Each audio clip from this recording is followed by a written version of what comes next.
Men who like to keep their morning routine simple will love these multi-for-him gummies, specially formulated with 12 key nutrients designed to support men's daily nutritional needs. Nature-made multi-for-him gummies help support muscle and bone health. It improves your immune health, and it increases your energy metabolism. With the quality you can trust, nature-made multi-for-him gummies have no artificial flavors, no synthetic dyes, no high fructose corn syrup, no artificial sweeteners, and is gluten-free. Pharmacists around the world have recommended Nature Made to be the #1 vitamin and supplement brand. So when you need something that's going to help you get you through the day, when you need something that's going to increase your energy to help you get you through that workout, to make you perform as an elite athlete at the top of your ability, try Nature Made multi-for-him gummies, because you don't want to stop to the 12th round.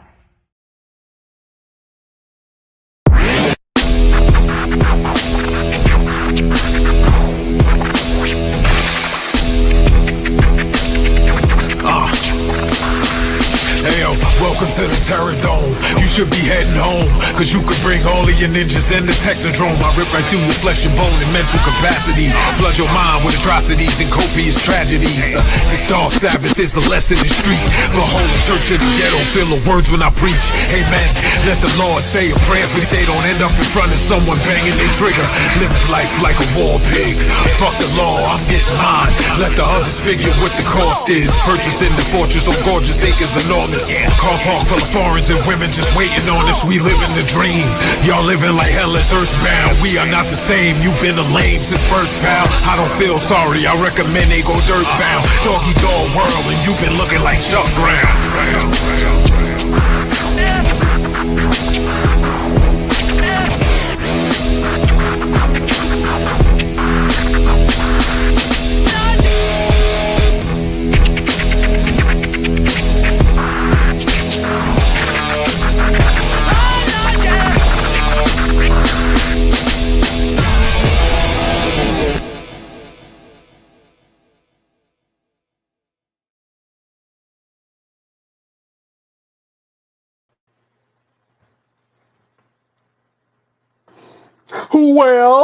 Well, beautiful people, best damn nation. It's Wednesday, and you know what time it is. It is the Best Damn Wrestling Podcast. I am your humble host, Brian Renegade, and with me, I have the best damn crew. First of all, if you see this man in a dark alley, run for your life. He will beat you up and throw you in the trunk of the car, drive you in front of your job, and beat you up in front of all your coworkers.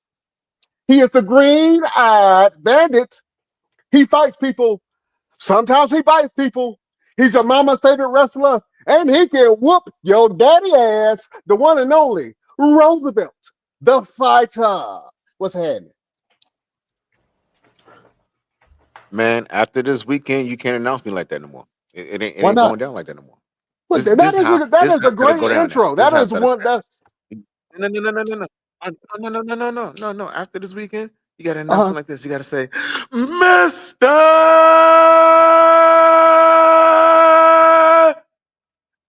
Everything. I see you've been working on your cardio. Everything.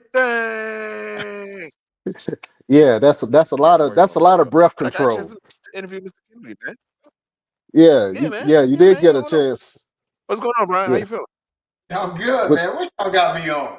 Hey, y'all didn't tell me I was gonna do all this hollering and carrying on. Hey, like I said, we might talk about faith, we might talk about politics, a little bit of fishing, this and that. First thing he started doing is hollering. What y'all doing? Hey, Gotta set the tone. Just set the tone. Look, it's an animation over here, man. It's all craziness. Hey, the tone is set, good buddy. This tone right here.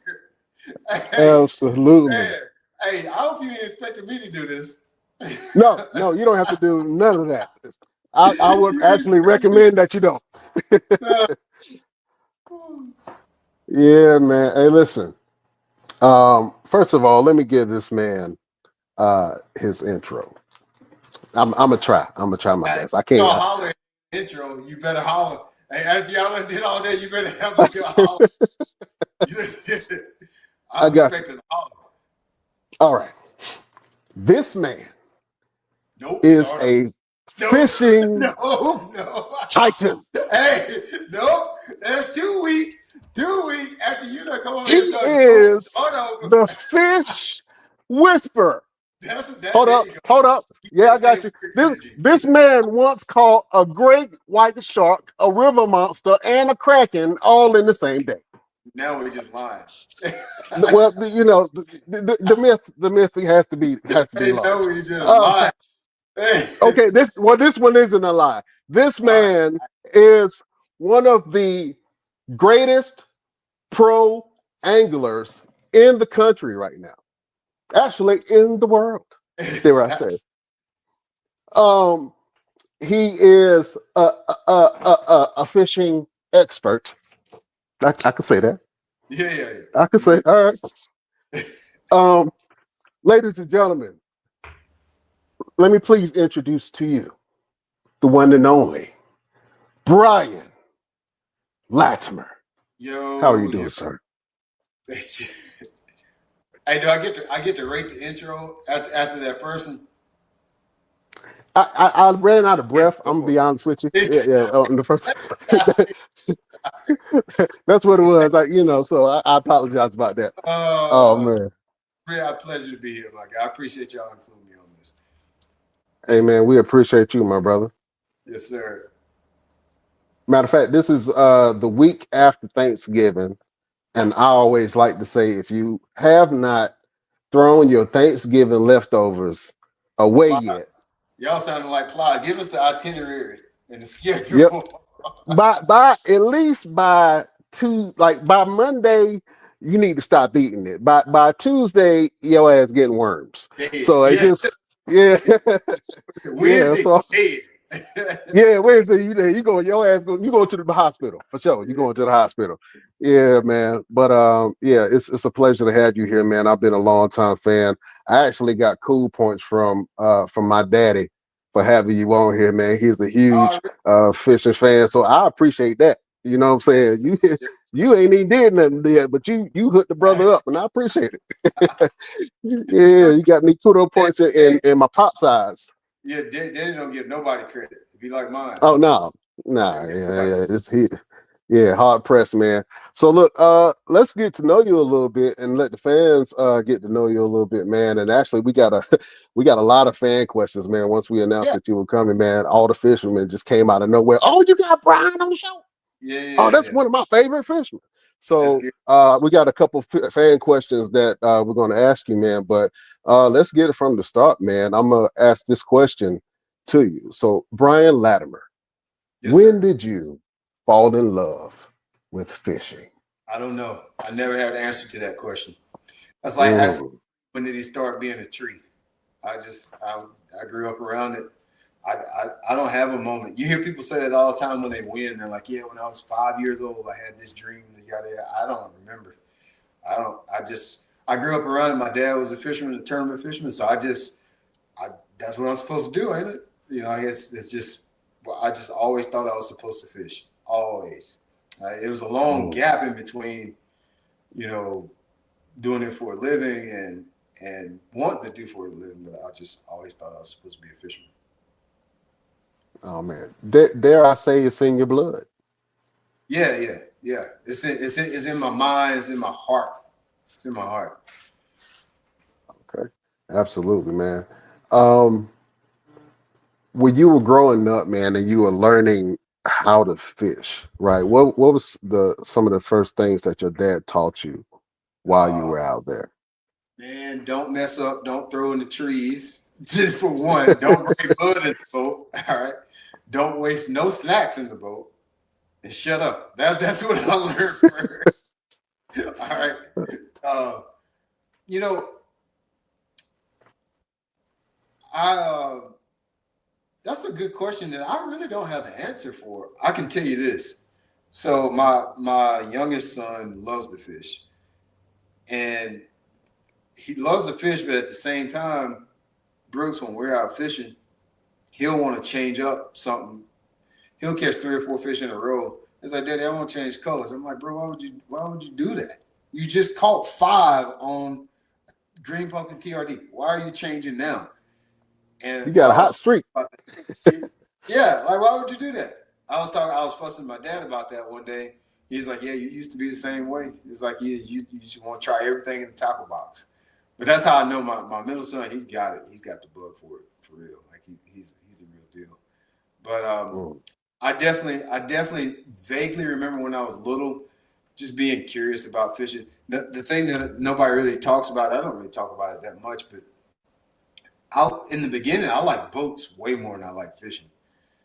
And my love for boats fed my passion for fishing. Like when I was probably 7, 8, 9 years old, I used to draw boats. I would look at the catalog. You know, you get those brochures. I used to look at that. I just knew everything about every boat, how long it was, what colors you could get, what the max horsepower rating was. Like I could point a boat out from a mile away and tell you everything about it. But that was probably my first love, was boats, bass boats over fishing. And then, you know, then the love for fishing kind of matured over time. Right. What's and I know that you say you have a love for boats, right? What was the first? Do you remember that, like the first set of boats where you were like, oh, I know that brand? What do you have a go-to brand? All of them. All of them. We go to the boat show. Yeah, so we used to go to the boat show back in the day. Boat shows aren't quite as big as what they are now. Back in the day, that was the only way that you could see boats. You didn't have the internet. So you might hear of a particular brand or whatever, but you might not have ever seen that boat unless you went to a boat show. But now online, if I tell you a boat right now, you can look at it instantly. But think about it, there was a day where if I said, what is a Norris craft? I don't know how you find out what it would look like. I don't know what you would do. Go find the encyclopedia or what. So the only way to see these boats that people would talk about would be at a boat show. And so I used to run around the boat show, and I used to carry a bag around. I get every single one of the brochures and catalogs, and I just go home and look at them. I would draw them. I would draw everything. I don't have one in particular. I do know this. Of course, I'm a motorsports guy. I don't really do ball sports. Really, I like motorsports. And so I knew all the fast boats back then, the fast bass boats. So I was into the Bullets, Shadow, Allison, all the faster boats back in the day. Mm-hmm. So I was just into that. Moodcraft, that was one that was really fast back in the day. But I was just in it. I had a respect for the art behind boats, bass boats in particular. Okay. When it comes to bodies of water, do you prefer fishing in like a pond, or do you like to do like deep sea ocean fishing, or do mainly like shoreline? I've never been offshore fishing ever. I love saltwater Really? fishing. I just like getting bites, bro. Where we need to go. That's all you need to tell me. We're pretty good. That's all that matters. I don't really. There's places I enjoy because they're different. That probably feeds my want or need to go fishing more than anything is how different or how interesting the place is I get, you get a little bored of seeing the same thing over and over. Like I don't really fish that much at home anymore. If it's somewhere that I haven't seen before and it warrants exploring, finding out something new, that makes me want to get up and go fishing. But here at home, I fish these lakes a lot growing up, and I kind of, they have changed quite a bit, but I like to explore and find something new. So long as it's something I haven't seen before, you got my attention. Okay. Would you ever do deep sea fishing? I don't really want to. I've been invited a half dozen times every year. I don't want to do that. That's where people go to die. Keeping it real, Jack. All these fish are right here inshore. Why are we going 80 miles offshore to go die? I hear the stories all the time. The guys that shoot the TV show, they always tell me, yeah, we went offshore and so many people got sick and one of the engines went out. We were stuck and we had to spend overnight. Why would you do that? Give me a reason to go do that. That makes no sense. All these fish that we got 50 miles from me by road, why would I go offshore? I don't see the need for it. So I haven't been yet. I was supposed to go for a job. I didn't volunteer for this. This was a job. I was supposed to go this summer, and it got canceled because of weather. Thank God it got canceled because of weather. I was so happy. But yeah, I don't have any desire to go offshore at all. Yeah, man, I seen Perfect Storm, and they just turned me all the way off. I was like, stuff be popping up all the time out there. Why are we doing this? Yeah, I thought about it, man, but I was like, no, I don't trust the ocean at all. There you go. Out there. And like, the fuel for a lot of those trips are probably $1,800, $1,500 to $1,800 in fuel. No thanks. Woo. Yeah. That's an airplane charter right there. Yeah. No thanks. I'm all set, man. Tell us a little bit about. I'm not bored with regular fishing. Tell us a little bit about what you got sitting behind you. Is that part of a boat sitting behind you?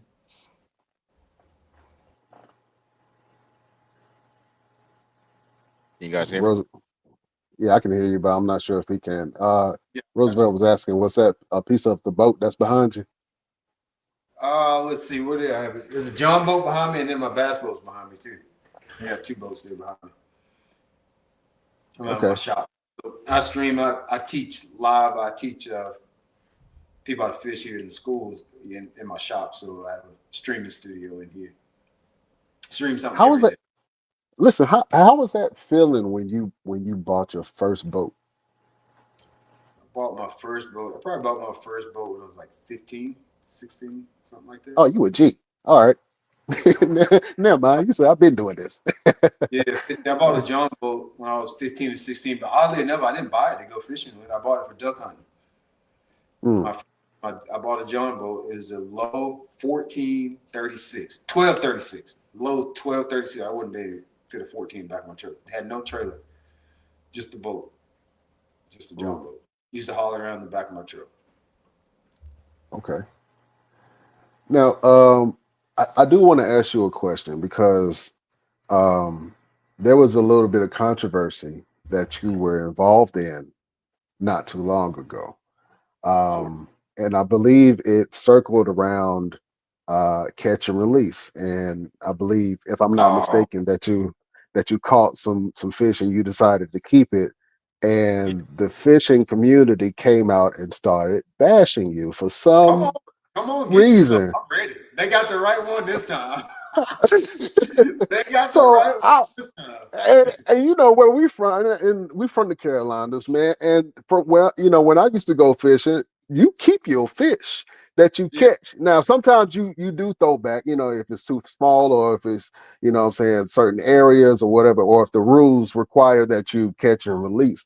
But Right. what was that whole drama behind you deciding to keep your fish, man? And why do you think they came after you as hard as they did?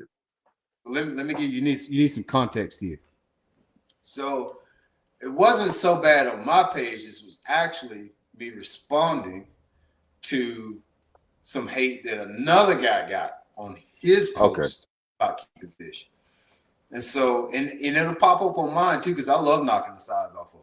Like, I'm not and it's specific to the bass fishing community. Bass fishermen think that you're supposed to release everything. And the reason behind that is, and nobody wants to say this, I'll say it, because I'm the boss. I'm not worried about what somebody said. I'm my own boss. The reason that people are so adamant about catch and release in the fishing community is selfish. It sounds like they're trying to be conservative. They're not. They're not worried about conservation. They want them because they want to have big fish for their tournaments. People want big fish for their fishing tournaments. They're not really worried that much about the fish. So when you see me knock the sides off a couple to eat, now you mad thinking that that could have been a fish that you could have caught for your tournament. No. That's not the rules. Particularly to the bass fishing community, we think that the fishing industry revolves around bass fishing and bass fishing tournaments, which bass fishing does probably gross the most income and creates the most money in all states, most likely. However, fishing tournaments is not what this thing revolves around. It used to be a big influence, but no, it doesn't revolve around that. So it's just taboo to keep them around here. There was a gentleman that posted the picture. He had a big one. It was a good one. It was like probably 6 or 7 pounds. Had it in his kitchen. People go crazy on his post in the comments section. And I'm like, man, that's not against it's not against the law, because the first thing people are going to say, well, I don't mind keeping a couple small ones, but I let the big ones go. I hear you. However, that's not what the law says. You can keep, if you catch a 10-pounder, you can knock the sides off of them. That's legal. The DNR has done plenty of studies, and they know what creel limits that these fisheries can hold. And nobody is hardly keeping fish anymore. Like, nobody. We need harvesting. Like, if you're serious about conservation and preserving our fisheries, you would be keeping more fish, because it is a healthy practice for our lakes. Most of our lakes in the country, listen to me, the majority of our lakes in the country are overpopulated. I know for a fact all of ours are in South Carolina. I know just about every single one, overpopulated. People get confused. They think because they have a tough time catching fish that the lakes are not overpopulated. No, you just can't catch fish. Lakes have plenty. Big difference. But yeah, the lakes have plenty of fish. They are overpopulated. We need to harvest more fish. That's why our fish are small. You don't see 10-pounders anymore. My dad grew up fishing 70s, 80s, 90s. He has 3 10-pounders on his wall. I can't remember the last time I seen a 10-pounder in any of our tournaments, and I have never caught a 10-pounder. Too many fish. Too many fish. Now we have way more fish now, but we don't have as many big fish. You struggle to see like an 8-pounder. Is a giant nowadays. Back when I was a kid, you always saw 8-pounders, 7, 8, 9-pounders all the time. Interesting. Yeah, that is interesting, man. I would think that you would be able to have more 10-pounders. So what you're saying is, with conservation or with taking some of the fish out of the lake, the fish that are there can grow bigger because they have more territory and you can catch bigger fish. So it's a balance. You just got to balance the ecosystem. Too many fish, not enough food, too much competition. Fish smaller, more numbers. We have the influx of spotted bass, an invasive species, the Alabama spotted bass. They're in our lakes. They're taking over our lakes. It's like Trump said, they're taking over our lakes. We got to get them dogs out here. The Alabama spotted bass, they're taking over our lakes now. They're in the rivers. They're in the oceans. They're eating all our food. Yeah. We need to build a wall. We got to get them out of here, man. They have changed our fisheries. They're not the same as they were. They reproduce more than any other fish. They spawn deeper. They don't have any natural predators to their fry because they spawn deeper, and they spawn in places where predator fish like crappie and brim are not in heavy population. So their spawn is stupid big. And so, and since we don't keep any fish and you have an invasive species, it's changed our lakes. They're nothing like they used to be even 10 years ago, but much less like 20 years ago. Our lakes are not the same. How deep are you in conservation? And because it's one thing to be an advocate for it, and then it's another thing to be actually active. So how active have you been in conservation of lakes and rivers? That's a good open-ended question. If you ask me if I'm going up and picking up paper and cans out of the rivers, like, no. My active conservation looks like teaching people how to fish and spreading the information like what I just did to tell people, like, hey, it's okay to kill some fish. That is conservation, is letting people know that this false narrative about keeping fish and killing fisheries and another big conversation is delayed mortality right now in bass fishing tournaments. Somebody else that knows far more about fish mortality needs to handle that. For mine, my contribution is to my audience that I know, the people that listen to me and trust what I have to say, is letting them know that it is not evil, it is not against the law, and you will not hurt your fishery by harvesting. In fact, you are helping it. That is my contribution. I'm not planting brush piles. I'm not going to pick up paper. I'm not going to the Congress. I'm not lobbying. Don't call me about lobbying, because that's for somebody else to do. I'm doing my part on this camera right now. That's it. Because people have called me to do that. I'm like, man, my plate is full. I ain't even got a plate. It's full. This thing is busting out the seams. You got to get somebody that does that for themselves. What I'm called to do is exactly what you see me doing right now. Absolutely. Do you see more people of color and more women getting into competitive fishing? We always been there. I grew up in an all-black club. We always been there. It's more now than there's ever been, but black people have always been fishing.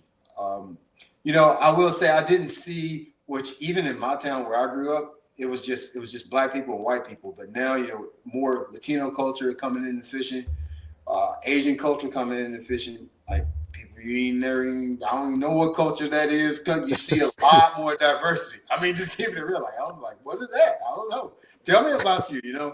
Right. But black people, we been there, man. Like, we been there because we had to do it back in the day. Like, my dad then. That's what I was talking about. And when I say the culture of fishing, so many people got offended about that. I was talking about my culture. We keep fish. They want to try to make it racist. Culture is just the people you grew up around. And it doesn't have a color.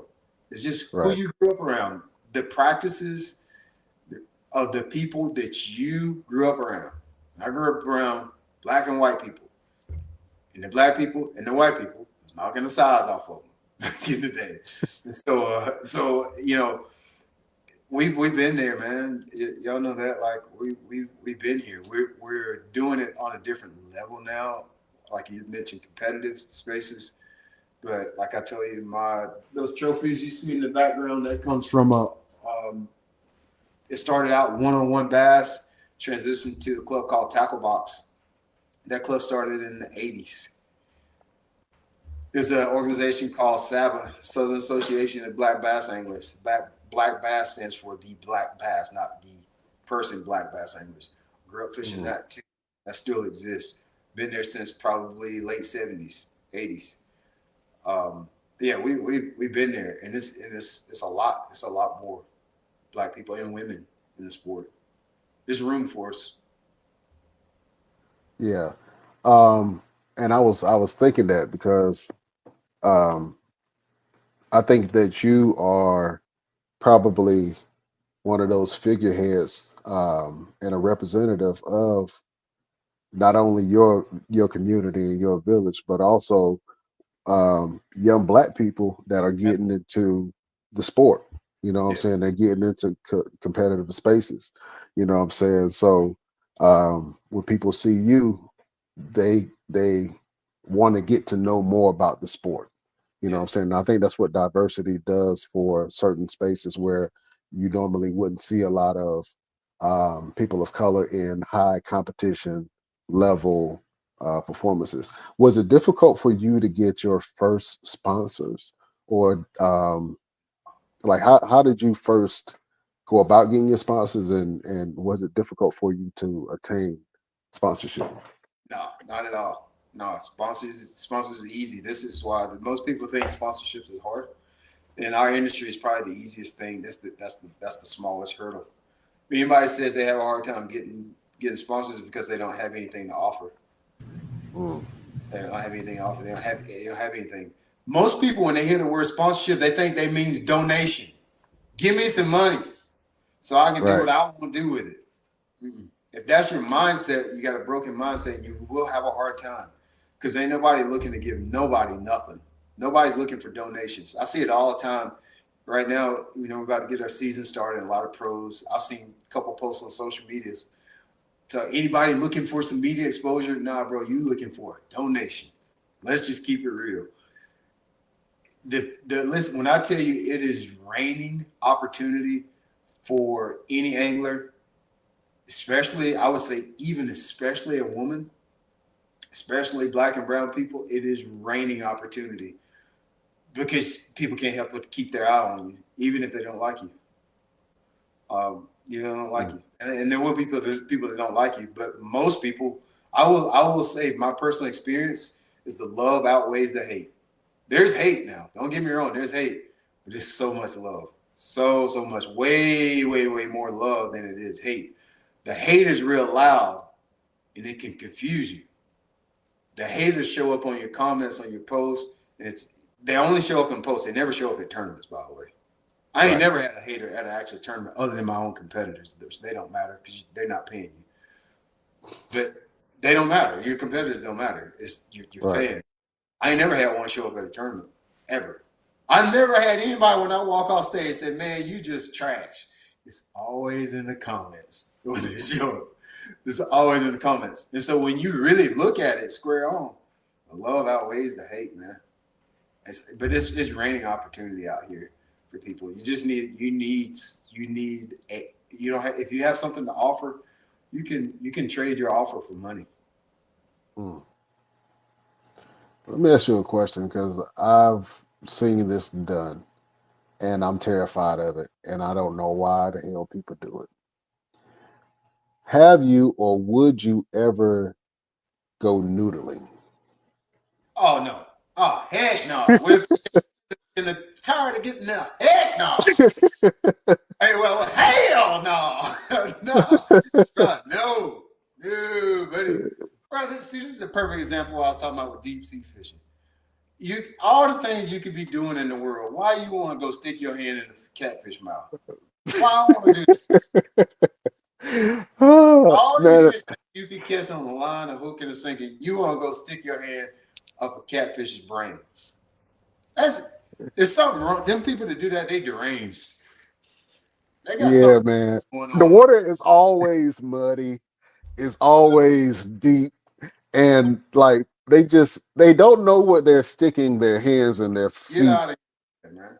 I'm like, what made you do that? But I've seen a lot of people do it, and I was like, you know what? I wonder if he's ever been noodling. So, man. I'd rather go slam my in a car door. I'll do that before. I'll slam my in a car. My arm, for people listening.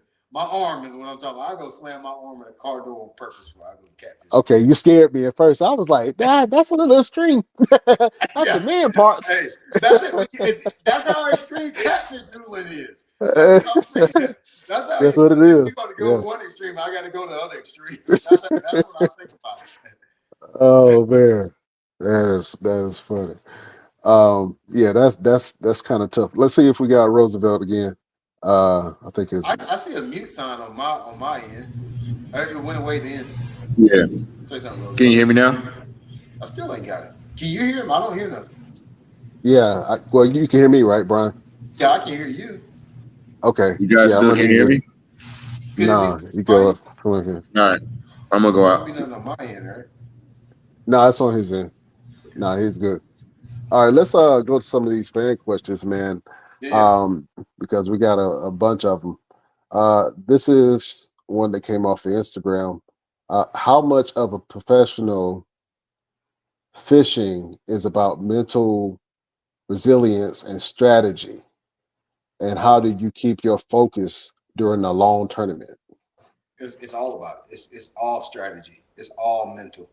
Matter of fact, probably out of all the things I've ever done, is probably the most mental out of all of them. The reason you'll see it in plain sight, because sometimes you'll see some of the most successful fishermen. You'll kind of look at their mechanics. You're like, man, you're actually kind of goofy out here with rod and reel. How do you win so much? It's Right. because they're really good at putting a day of fishing together. They're good at finding fish, the strategy behind it. And I would even go as far to say that the science behind it doesn't matter that much. Like, who gives a goddamn what the science is? Just tell me where he's at. Or some people are so resilient. You know, our sport moves really slow, slower than any other sport. Like, think about it.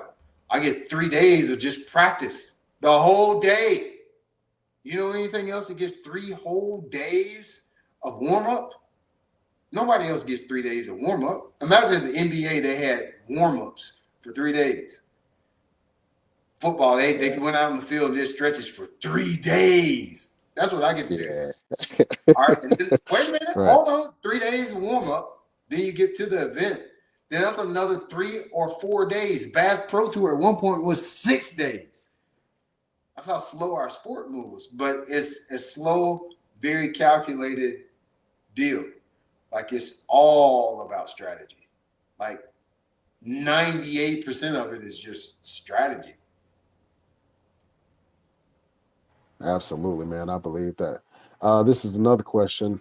How has modern technology changed the way you approach fishing, whether using fish finders, GPS, or even social media to share your catches?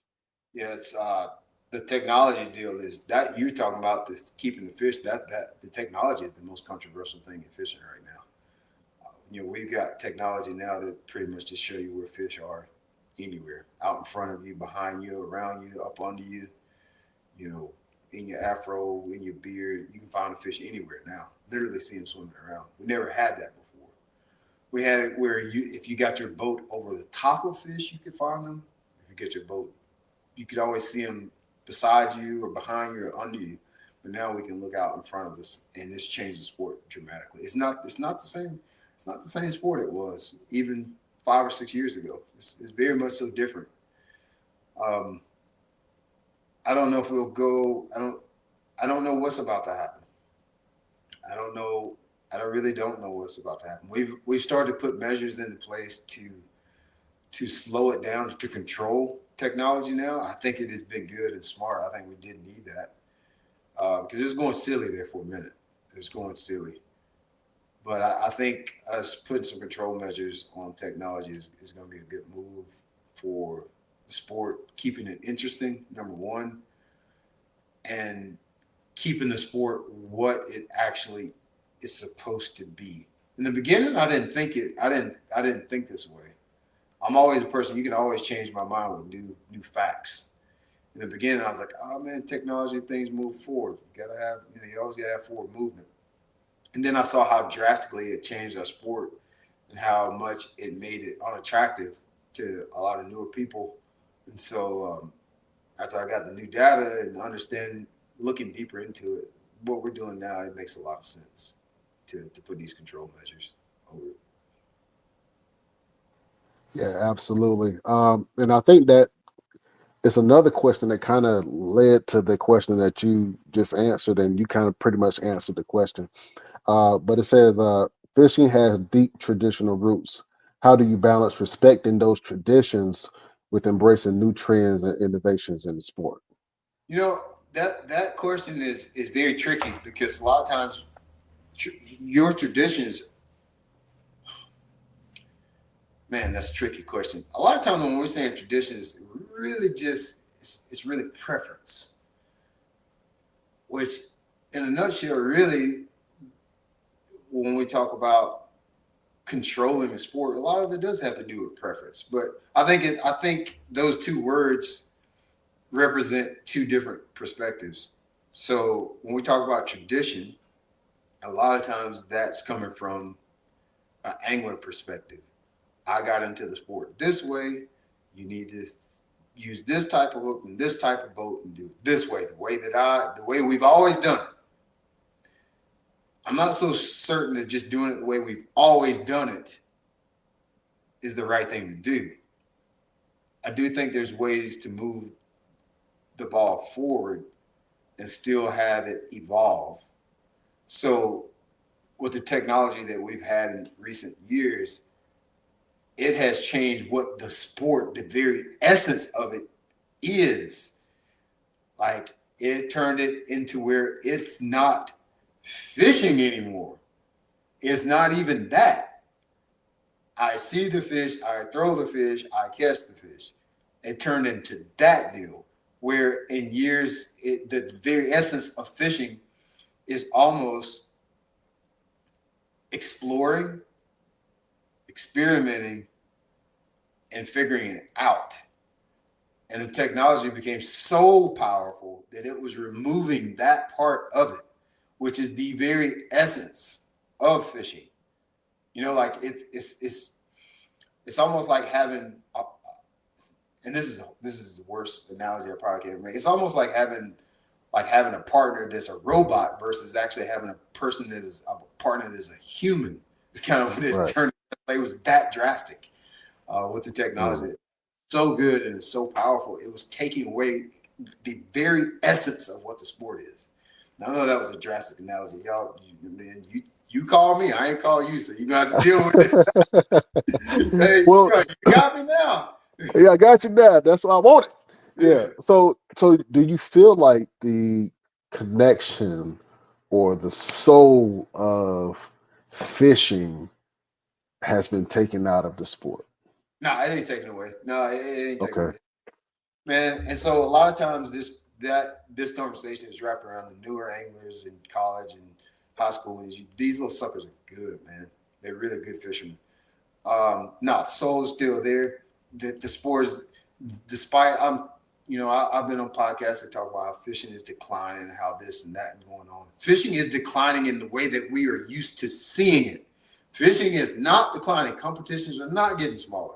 The way that we are used to seeing it is shrinking, but the sport as a whole, it is very much so 50 times bigger than what it was when I was a kid. I will argue that with anybody. I've had very, I don't want to say high level, but yeah, very established people in our world that are saying that how the numbers are down and it's just woe with me and everything's bad. It's like, bro, there's no way the numbers are down. It's just the numbers are down and what we know fishing as is what it's changing. It's like the numbers are down on radio. So what if I said, since the numbers are down on radio, man, just marketing doesn't work anymore?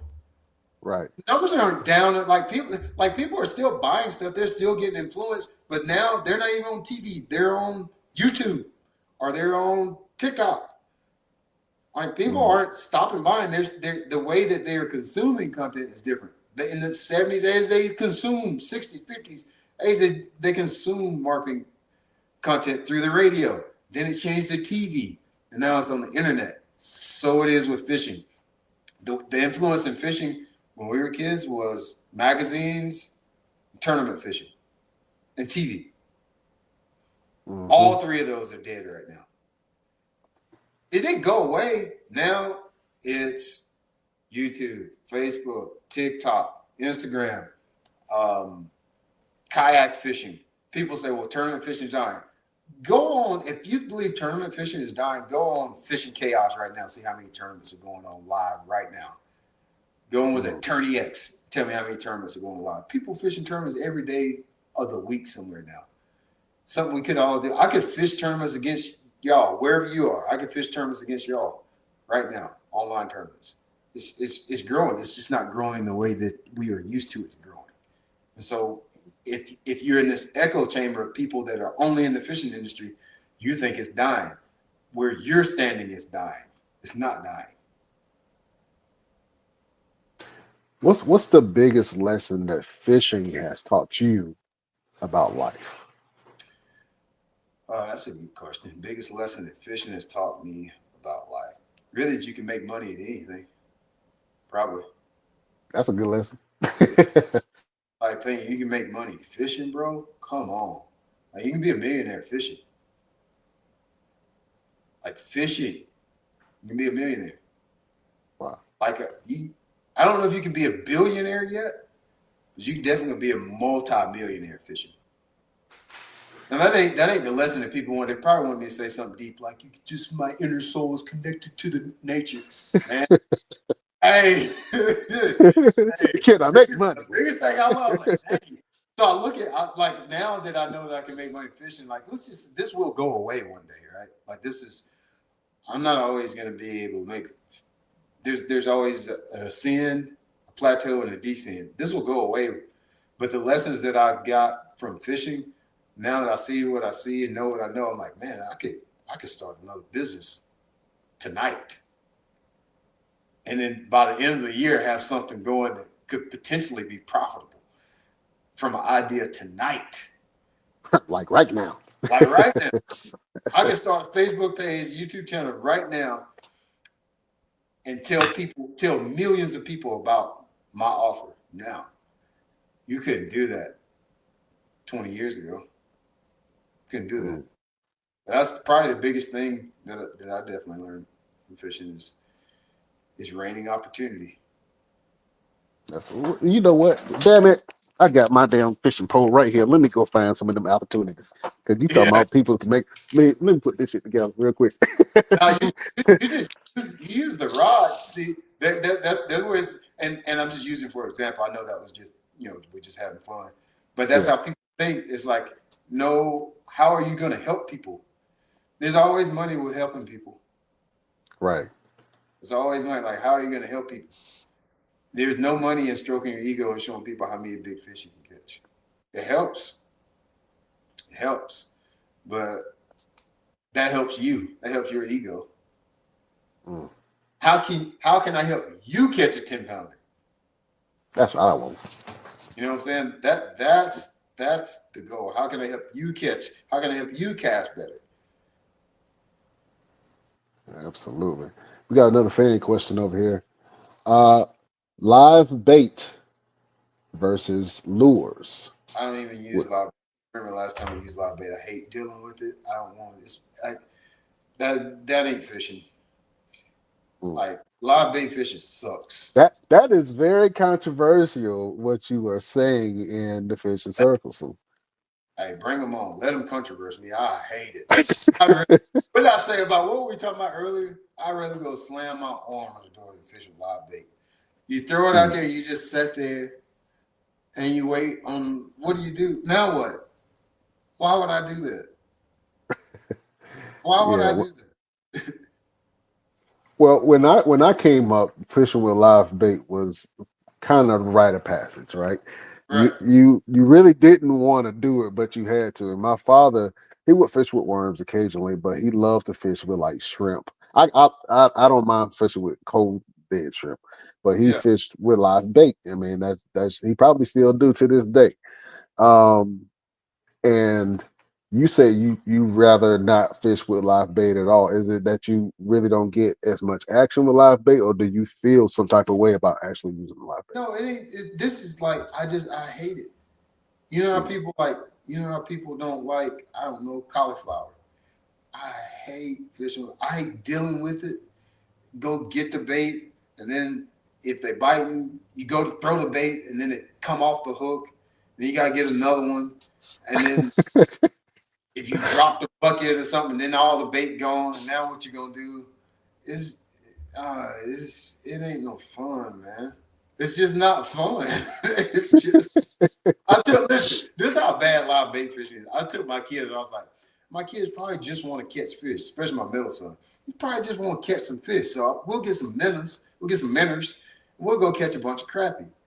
Man, so mad because he threw it out and then he immediately realized, I was like, no. You just put the rod down and leave it. He was like, oh man, what is this? He was like, hey, he went back to the truck. We took him saltwater fishing. We got some mud minnows. You flip the mud minnows up on the dock, whatever, redfish come and get it. He caught 3 or 4, and then he called and was like, yeah, I'm done. Because, man, it's trash. It just ain't fun. There is no fun. You don't get to feel the bite. You don't get the joy of saying, I made this good cast. You don't get, it ain't fun. It just ain't fun. That's all. Now, if you're fishing to eat, go get you some live bait. Knock the sides off of it. But, fishing, I just don't enjoy it. I'm about to start saying that for everything. You hear me? What's that part? Not the size off of them. Yeah. Hold on real quick. Baby, I'm going to knock the size off of you. Yeah. Yeah. You be like, yeah, man. That's awesome, bro. Have your kids, like your sons, have they gutted fish before? Like, have they gutted and cleaned the fish, went through that whole process? That's the whole beauty of harvesting fish. Your kids will have a different appreciation for wildlife once they have gutted a fish and then ate it.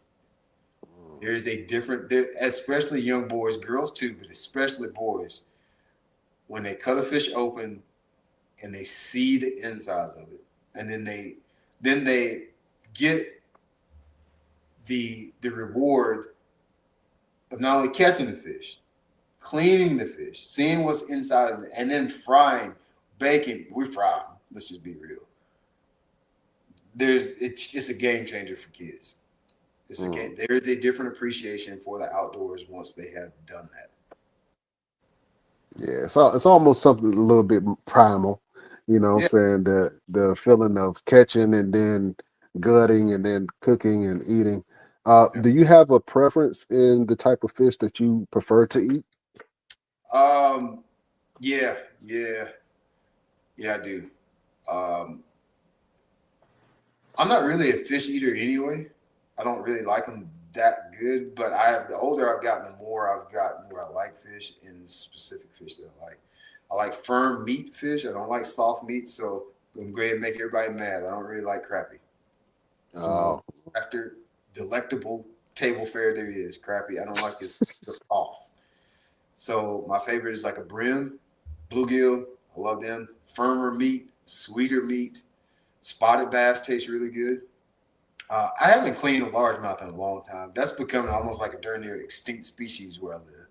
So it is hard for me to knock the size off of one of them. I will now, but I haven't knocked the size off a largemouth in a long time. Spotted bass, I'll knock it down. The spotted bass, knock it down. But saltwater fish, flounder is my favorite. Redfish probably second. Trout. Speckled trout is like the crappie of saltwater, just softer, mushy meat. Don't really care much for them. As long as it's firm and sweeter, I like it. Flounder to me has got a sweeter taste too. Okay. Do you get your fish from local fishers or markets, or do you go to the grocery stores to get your fish? I mean, it just depends on what we're talking about. I eat salmon from the grocery store, salmon, but I'm not going there to get. I probably have got catfish a couple of times from the grocery store. I would say. Yeah, I had some catfish nuggets before. Yeah. I've ate catfish from the market before, but other than catfish and salmon, like I'm not going there getting cod, nothing like that. Those are really the only two. Now when we go to a restaurant, I might get some mahi or tuna steak or something like that. Because I just don't have access to that stuff. But usually, that's what I'm going to get when I go there. Okay. This is another question that just came in mind.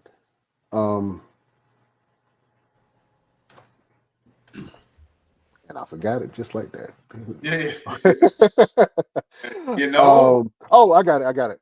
Is there, what is the most misunderstood thing about competitive fishing? Probably that it's complicated. Mm. The higher you go up the ladder, the more you start to travel, you have to simplify everything. If I would have learned that 7-8 years ago, I probably would have had triple the earnings that I have now. Mm. I thought you had to be more complicated and more, just more things. It looks like you need a lot of things to be competitive angler. Secret to being a very competitive angler, especially on higher level, is actually simplicity. Get really good at a couple things and taking those things everywhere you go, because we just don't have the time. You don't have the time to be choosing between 84 different techniques and lures when you travel. You need a bedrock of really solid things that you have a lot of confidence in, that you're really good at. You can take those everywhere. If I'd learned that 7, 8, 9, 10 years ago, I'd have 5 times the championships I have now. Now I'm gonna let you flex real quick, because I want people to understand how good you really are. Can you talk about all the championships and awards that you have and that you've won? Yeah, so I don't really have a lot of championships. So I won my first tour level championship in 2019. And then I won a BFL. I won my teammate and I, Mark Dennis Jr., we won the Pan American World Championship in Canada the same year that I won Seminole. And then before that, it's mainly all local stuff. I'm actually glad you brought that up, because that is one of the things that's also a very big misconception. In fishing, it's not like basketball, or it's not like racing cars or any other sport where you get, most of your anglers don't have any wins, not any tour level wins, like at all, and they have like 20-year careers. So fishing is very much so different than a lot of other sports where you don't get a lot of first place. There's not a lot of championships to win. You think about it, we only fish 6 tournaments a year. There's only 6 winners all year long. 7 counting the championship all year long. It used to be 200 people, 180 to 200 people. Now we're smaller fields to anywhere between, some tours around 60 to 80 guys to 130 or 40 guys. 6 or 7 people all year. And most of the time, in most eras, there's one or 2 anglers that win most of the tournaments. And so it's very different in a lot of other sports where it's not something that many anglers accumulate a lot of championships in. But on local level, everybody wins. Well, you gotta be careful. You're talking about, I got 40 wins. Where at? Well, I mean, that was on your home lake, boss. I got 40 wins on my home lake. I'm talking about tour level traveling tournaments. It's a handful of anglers that have a bunch of those wins. Yeah, against your buddies and your friends don't matter. You know what I'm saying? Yeah, just local trails, local term where you fish all the time. There's plenty of guys where I live that are very much more accomplished than I am when it comes to championships. Way more accomplished. But then there's also, this is a much deeper question than most people are willing to dive in. What is a win? Win's got to be more than first place. When there's 180 people show up on the start gate, you mean to tell me there's going to be one win? That whole thing is about, if you're not first, you're last, is bullcrap. Like, there's wins laying on the ground everywhere. Like, you have to have that kind of mentality about it. First place is just a result, but winning looks like a bunch of different things. Yeah, that's a major jewel that you just dropped. I did not know that you were a philosopher too, sir. I had no idea. Bro. You have to start. Like, I study like successful people. Like, if anybody wants to learn more about sports psychology, you need to follow Kobe Bryant. You need to. That's a good one. Kobe Bryant is probably, and I'll be honest, I didn't appreciate Kobe until he's gone. I didn't know that he was the person that he is. But you should listen to every clip that Kobe Bryant talks about. Kobe has tons of championships, and he doesn't even talk about his championships. He talks about small wins all the time. He talks about the process all the time. Kobe was process oriented. You should follow Kobe. If anybody wants to be a professional fisherman that's listening, you won't listen to Kobe Bryant. Yeah, I bought my son one of his books, Mamba Mentality. Yeah. And he really loved that because I like the focus that Kobe had was bar none, man. It was just different. It was legendary to the point where everybody was talking about the type of focus that he had, that Michael Jordan like focus. You know what I'm saying? How do you get focused right before a tournament? You know, I wish I had something really cool to say about that. I've been asked that multiple times. I wish I really had. You know what I found out the older I got? This is another thing that I wish I would have learned or realized. In the beginning, the stakes are so high and you need to do well so badly that you try so hard that it actually ends up working against yourself. My tournament results didn't really start to settle out until I stopped caring as much. I was overthinking everything. I was trying so hard. I'm also come from a blue collar family. The harder you work, the more money you make. The more money you make, the more things you can do. That doesn't work in sports that well. Like Right. you can overwork yourself. And I was overworking myself. The first, man, if I'm being honest, so I started the tour in 2016. Prior to 2022, before I realized, like, man, I'm working too hard. Like, I actually try to unplug. Like, I haven't been bass fishing. I have an app where I teach people how to fish. I took a guy fishing. First week in November, I haven't been bass fishing since then. And I hope I don't have to go bass fishing maybe once or twice more before the season starts.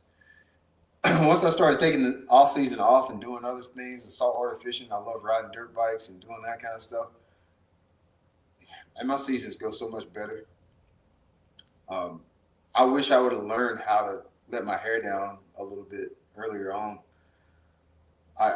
And I'm not even answering your question. How do I try to focus? No, you're good. I mean, yeah. I'm actually trying to go the other way.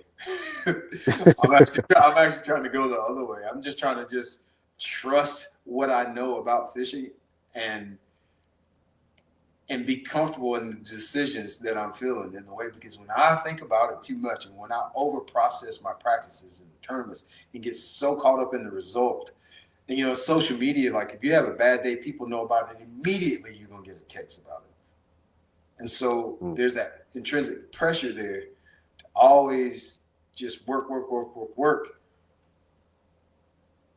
Man, I didn't enjoy it. I wish if I would have known, I would have enjoyed the first 5 or 6 years of fishing on tour a lot more if I would have known how to not care. But at the same time, I couldn't afford to not care. I didn't have no money. I didn't have no money. I was scared. I was scared. You're scared to death. That's real, yeah. It was just scared to death. And it wasn't until I started analyzing, I was like, man, I do way better when I kind of don't really care. Like, I could go out the first 2 tournaments of the year and finish 105 and be like, man, all right, I don't know. Yeah, I'll try again next time. I ain't sweating it. Especially in our sport, you can't say this for every sport. Think about how arrogant it is for you to think that you're better than a bad result. That like, you are so good that there's no way that you should get 126. Right. That's arrogance. That is super arrogant. There's nothing, and I don't care what anybody says, that's arrogant. No, you can get a 102. You can get a 147. I can get a 1 too. I can get a top 10 too. I can catch the biggest bass of the tournament or the biggest bag of the day too. But there's going to be days where I'm going to be on the bottom. Cool. I know it's going to turn around sooner or later because I know that because I trust the work that I've put in over the years. Like my ego's not attached to those results anymore like they used to be. That was deep what you said, and I think a lot of athletes can really learn and relate to that too. You know what I'm saying? Because you see the more that you lean into your talents, and then if you get an injury, I think it usually happens after the injury where you start to question, like, oh man, am I still good? Can I still do that? Was it just my ego thinking, or was I? You know what I'm saying? And then you have to rebuild that up. You know what I'm saying? Have you ever received an injury of any sort while fishing? Not an injury. I've definitely been sick while fishing though. 2024. I want to say I didn't know it at the time. I got COVID 2024. I couldn't finish the season. I couldn't get over it. I got sick. I was sick the whole year. Every tournament it come from my kids. Like I have little kids. At the time, 2024, it probably have been 3, 5, and 11 or something like that. But toddlers, big toddlers. Yeah. So something's always in the house all the time. And I got something February of that 24 season. Could not shake it all year. And finally, you follow in May or June. It was. And I thought I was gonna die on the boat. I was so sick. I had never been that sick in my life. I didn't know if I could drive home how sick I was. I couldn't practice all day in the tournament. Like I was sleeping in the boat, and I just couldn't shake it. On top of that year, my granddad passed too, so it was like just some emotional stuff going on too. I didn't even go to the last 2 tournaments. I didn't go to the last 2 events. So sick on top of just dealing with life problems. But sickness, I haven't had an injury. And I like to fool with motorcycles, so at some point something's gonna happen. At some point it's just inevitable. But not injury wise, I hadn't had anything really other than being sick. This kept me from the sport. Okay. Yeah, that's awesome, man. Roosevelt, he was having some connectivity issues, but he did ask a question. If you were not fishing, what do you think you will be doing? Man, so many things. I say this all the time, and this is gonna sound really disrespectful. I really feel like I need like 3 lives because I love fishing. I was a musician. I played bass in my church for right around 20 years. When I started, okay, you hit the dun, dun, dun, dun, dun. Okay, all right. I can see myself being a professional musician. I like music. Most people don't know how big a part of my life music is. But I like music a lot. Okay. I like motorsports a lot. I love motorcycles. I probably could do that for a living. I probably could figure out a way to do that. Would you try doing the motorsport? Like if there was like a celebrity motorsports competition or something like that, would you ever try to? I'll race a couple races a year. But like for a living, like literally trying to be a pro at it. No, I'm not saying you got to be a pro, but would you try like to do a race or a competition? Yeah, I race already. I race. Okay. My son races, and so sometimes when he hit the race, I'll jump in the race too. But yeah, I race now. But it's just local stuff, just like jumping in a local fishing tournament. Okay. I race now. But I like motorcycles a lot, man. I just bought a new motorcycle yesterday. Word. What you get? KTM 300 SX. Ooh, nice. I have. Let's see, there's one. So I got in my house right now. There's my son. Let's see, 1, 2, 3, 4, 5, 6, 7. There's 9 motorcycles at this house. Jesus Christ! You got a biker gang in there? 9? About all 3 of us have about 3 bikes. Oh wow! Yeah. See, that's awesome, man. Yeah. Big part now, of my life. Now you did mention that you like to go duck hunting. Are you into guns as well? Nah, not as much as I used to, Brian. Like I can't do everything. I would if Yeah. I could. That's what I mean. Like I don't have enough life. Like I'm like, God, how am I going to do all of these great things that you created with one life? Like I ain't got but one life, and I already done lived more than half of the one life probably. Like I Man. need another life. Like I'm having way too much fun. You got all this stuff. You got duck hunting. You got fishing. You got different ways to fish. You got motorcycles. You got fast boats. You got fast cars.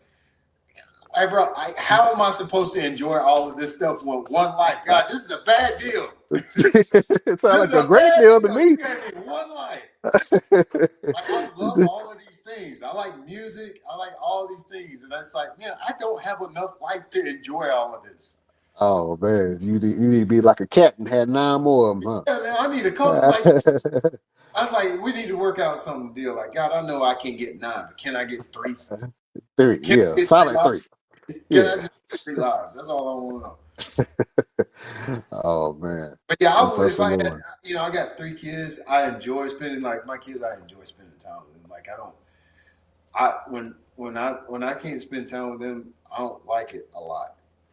I don't really like it. I like spending time with my family, and so I don't. And if they were into it, I would do it. And probably if I started doing, it, they probably would love it. But right now, between fishing and dirt bikes, we full. We Okay. full. I just came in right dirt bikes right before we got on this call. Oh man, that's cool. Yeah. Yeah, that's cool. You like going mudding? That's a country thing. You ever been mudding? So no, I don't Okay. like.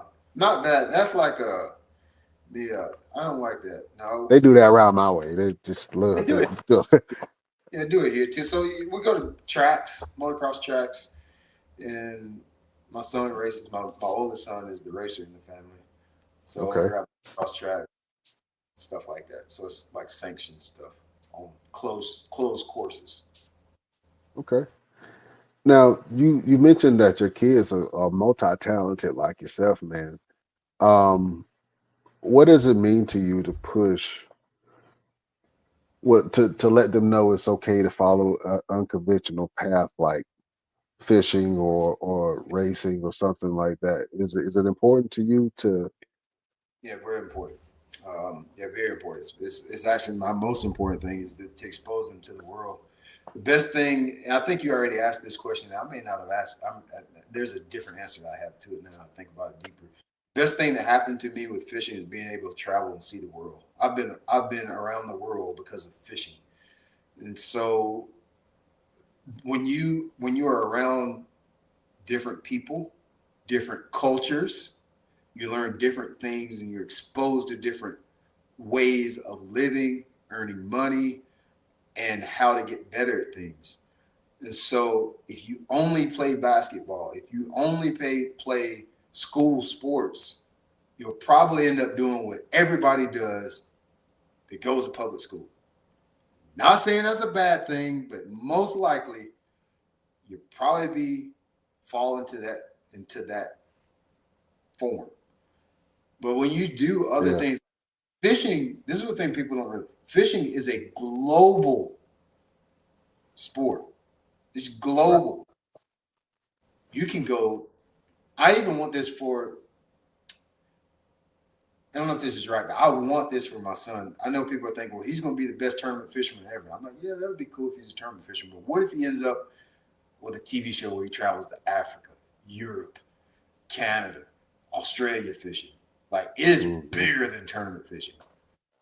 The best thing that I've got from it is just seeing how being around other people from different parts of the world, seeing how they do things, seeing how they live and how they approach all kind of different situations.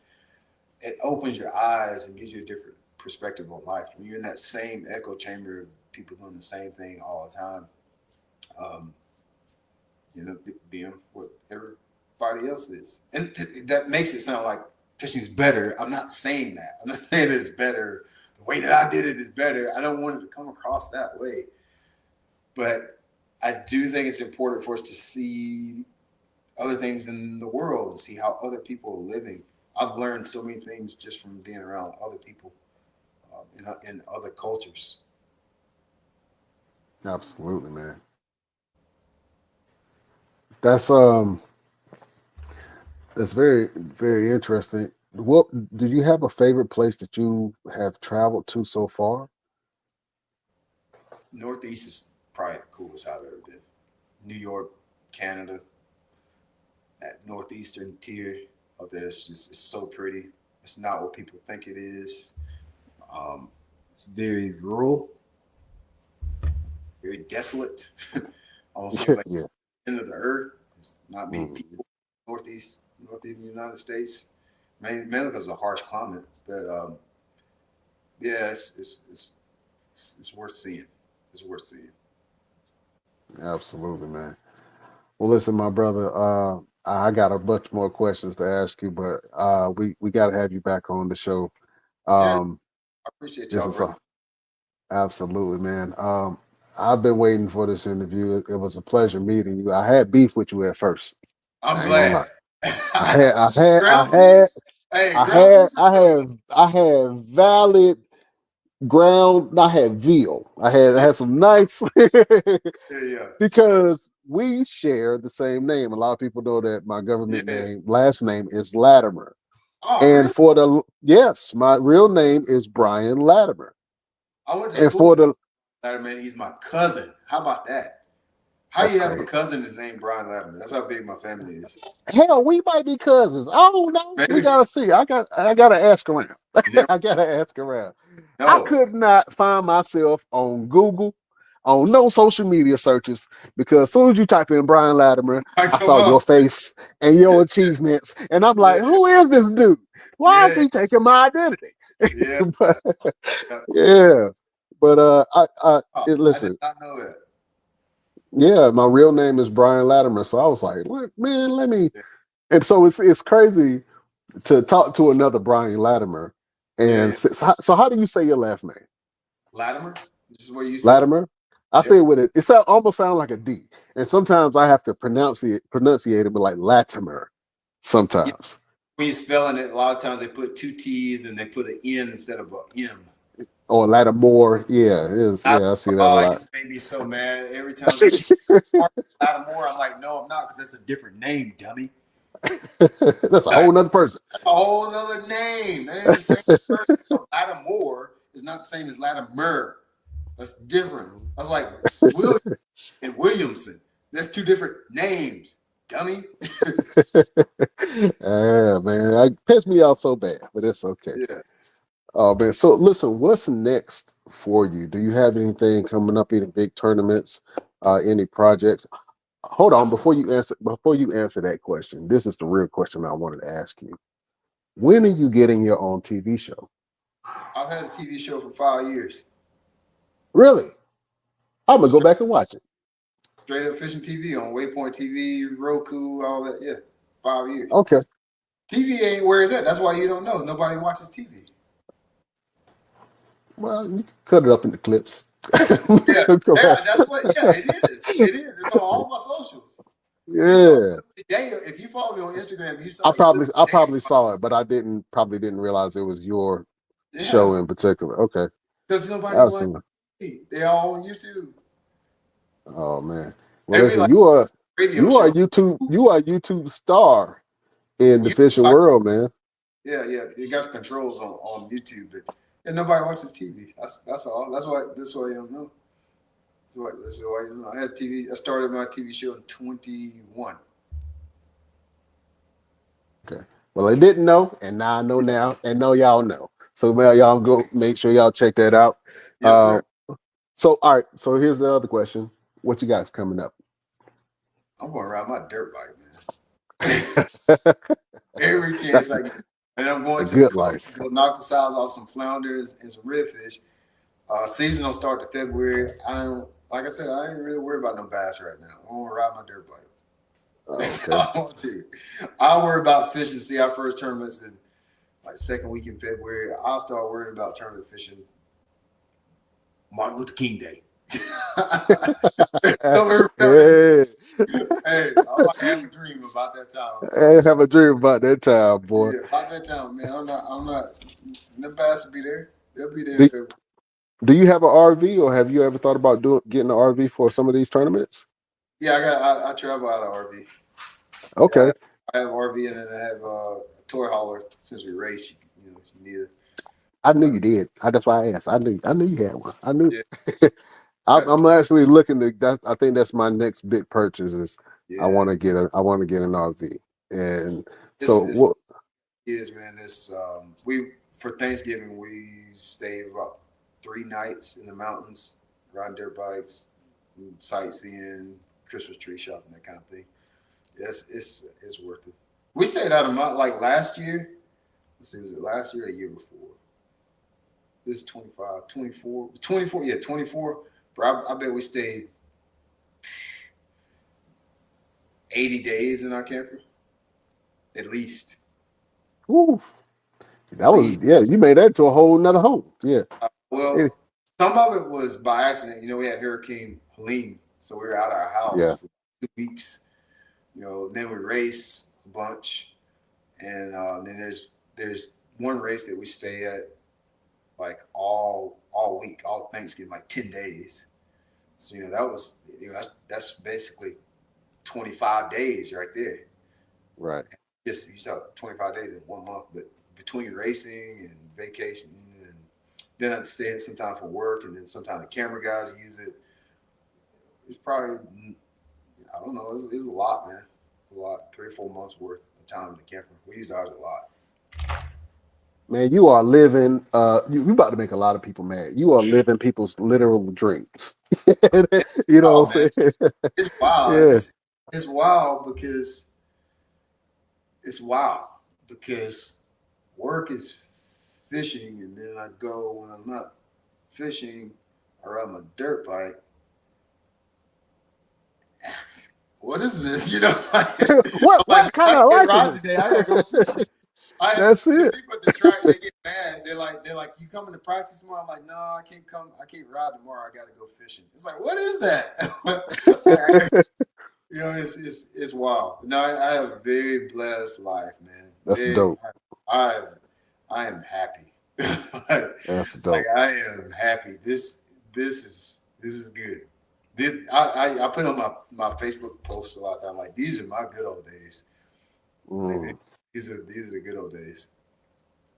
Yeah, that's beautiful to say, man. Well, I know you got to get back to the family, and you say you're about to go ride some dirt bikes. I got one more question, and then I'm gonna go ahead and go to the final word. Yes, Do you like fishing at night? I recently started fishing more at night. For a long time, I hated it. Now I like it more, but it's kind of dangerous. It's pretty dangerous fishing at night. So that was always my, the sport is actually low key a little bit dangerous to begin with. We don't talk about that much, but low key dangerous. But I've grown to like it more in the last 2 or 3 years. I fish more at night than I ever have. In the last 2 years, I fish more at night than I have in 20 years. But I'd rather fish in the daytime, man. Because when I go at night, man, it throws my schedule off for the whole week. Yeah, I can see that. I would be terrified. Every little noise that I hear, I would be scared. The bullfrogs, something jump in the water, I'm freaking out. It's already dark. I guess I'm immune to that just from duck hunting, because duck hunting, you go out and walk around in the swamp when it's dark. So that don't bother me as bad. It's you can't see where you're going. You don't see where you're going. It'd be easy to run over something, hit something. And usually something's gonna happen. You're gonna be at least at the very minimal stranded if you run over something, and then you could get hurt. So I'm not that crazy about it for those reasons. But it can be fun. Just for the most part, when it gets dark, let's just go to the house and start over tomorrow. That's all. Right. That's all I'm saying. Have you ever seen something that you couldn't explain, or something that was creepy that happened while you were fishing? No, not really. The only thing that happens, this happened recently, and now that I know what it is, it's not creepy. But a lot of times on a clear night, you can see Starlink the Elon Musk deal. Yeah. You can see that. You can see, and that the first time I saw, I was like, "Oh my God, what is going on?" Like you almost feel like They here, baby, they here. it's moving straight on, like moving across your head. And but other than that, no, I don't see nothing. But the reason that most of the time when people are scared of something, you're scared of because you don't know what you're hearing and see. Right. So I've been outside enough when I hear or see something, I know what it is. I've been doing this a long time, so I know what it is. It don't really scare me. I don't have to sleep in my boat from being stranded at night before, so I don't. That don't really bother me. There's nothing really I can say that's ever bothered me. Boy, that boy is true grit. Yeah, true grit right there. You hear me? I fell asleep in my boat for 5 days. I woke up. I didn't know where I was, but it was okay. If I can tell the story, the true story is we had a really bad storm, put my boat on the bank, and I had to get in the rod locker. It was really bad, like lightning. And when the storm passed, it got really hot, so it got super foggy. It's all happening in the evening, so I didn't know how to get back. This is pre-GPS days. Or at least I didn't have a GPS. GPS existed. I didn't have it. So I couldn't get back. I didn't know where to go. It was my first day on a brand new lake. It was on Lake Martin in Alabama. Went to go see the lake, left like 4 o'clock, big storm comes up, boom, boom, boom, lightning, I get in the rod locker, wait for the storm to pass and come out, fog, you can't see your hand in front of your face. I had to sleep in the boat overnight. Oh man. See, my brain would have been talking to me. Everything would have been everything. Boy, that's a different type of pressure, man. And how long did you say you stayed there all night? Yeah, just in the morning till the fog cleared. Okay. I didn't go back to the truck. I just went straight back to fishing that morning. Oh, okay. It Normal was thing. just inconvenience. Like I was wet, a little bit cold. I was just like mad. Just mad. That's all. It wasn't no big deal. If you put that man on an island with a shoestring and a paper clip, he gonna catch some monsters. I'm trying to tell you. I don't want to have to find out. Let's say that. Absolutely, man. All right, so we got this segment on the show. It's called Final Word. It's a way for us to give a little bit of motivation, a little hope to get through the week. Yes, sir. Some for the peoples. You know what I'm saying? So Brian Latimer, or Brian Latimer, as we say. Yes, Do you have a final word for the beautiful people? Oh, so this is my final word. Yes. It's raining opportunity out here. Don't be left on the bank. Don't be left on the bank. That's the only thing I got for y'all. It's raining opportunity out here. Yeah. It's raining opportunity. Grab a bucket and not an umbrella. Huh? Yeah. Huh? You hear me? Yeah, we here. That's right. That's literally that simple. I won't give you can't remember. It's raining opportunity. Absolutely. Where can we find Brian Latimer merch? Shopblat.com. At a Black Friday sale. My guys that run the site are pretty lazy. It's probably still going on. It's supposed to end Monday. More than likely, they didn't turn it off. Go check it out. Shopblat.com. See it's the Black Friday. We have 50% off on all the merch right now. Absolutely, man. Make sure you guys get some merch. I might go on there and get me some merch just to support. I love supporting people, man. So I'm gonna have to get me I'm gonna get me a shirt. You're gonna see Brian Latimer on there. You can be like, did I buy a shirt of my own? Yeah, exactly. I don't have anything with my name on it. It's just I got an Excite Bite hoodie and t-shirt that you have to pull it up so you can see it. Yeah. Okay. Everything. Absolutely. Shop.com. Absolutely, man. We're gonna go check that out. And so beautiful people, if I have to leave you with a final word. I was in my garage in my gym this morning, and I don't know, it just came across my mind, and so I wrote it on my whiteboard, and it said, be effective, be efficient. And so whenever you're trying to find out what you're good at, or if you're getting into a new sport, if you're getting into a new hobby, if you're getting into something that you want to be great at. We mentioned Kobe Bryant and that Mamba mentality. You know what I'm saying? Have that Mamba mentality about things that can change your life. For instance, Brian Latimer found fishing, or fishing found him, and he's made a amazing career out of what he has, and he is an influence and an idol in the wrestling. Excuse me, in the fishing industry. You know what I'm saying? He can get in the ring if he wants to. Hey, dude, I He cannot can get fight. Yes. Don't tell nobody that. I can't. You I know? cannot fight. I ain't never been in a fight. I ain't never been in a fight. Yeah. Fishermen carried knives, man. Fishermen carried knives. So I already know. But yeah, man, anything that you do, if you want to be great at it, be efficient, be effective, and be excellent in everything that you do. That is the final word from your boy, Brian Renegade. Man, you can't tell nobody you don't know how to fight. You got to always keep a tough face. We from the Carolinas, man. No, I see most kids, I can't fight. They just shoot you. Straight up and down the sideways. I didn't say I couldn't handle nobody. I can't fight. I don't know what I can do. Somebody try to fight me. I don't know what might happen. Yeah, don't let me get to my truck gun. That's all I'm saying. Absolutely. Otherwise. Yeah, man. You're a lover, not a fighter. Lover of fish, lover of people, family. Right. You know what I'm saying? I dig it. But listen, man. It was a pleasure having you on the show, man. Definitely stay in touch. Yes, sir. I think we would love to have. Matter of fact, we have an event coming up called Mall Mania.